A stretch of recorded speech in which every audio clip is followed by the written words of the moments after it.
এবং সেই মুহূর্তে একটা লকডাউনটা আসে আমাদের 2020 দিকে।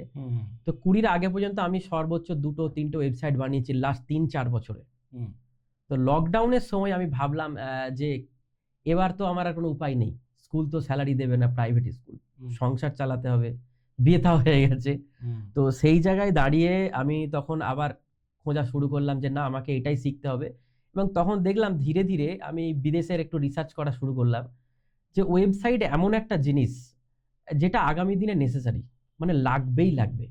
কারণ আপনার ছোট বড় বিজনেস, বিদেশের যদি আমরা স্ট্র্যাটেজি ফলো করি, যত ছোটই বিজনেস হোক ওয়েবসাইট একটা মাস্ট, আজ নলে কাল তাকে লাগতেই হবে। এবং ডিজিটালি গ্রো করছে এবং আমরা ডিজিটাল ইন্ডিয়া দেখতে চলেছি। তো সেই জায়গায় ডিজিটাল হওয়ার প্রথম যে ধাপ, একটা ওয়েবসাইট লাগবে, কারণ উইদাউট ওয়েবসাইট তো ডিজিটাল ফিল্ডে কিছু করা যায় না।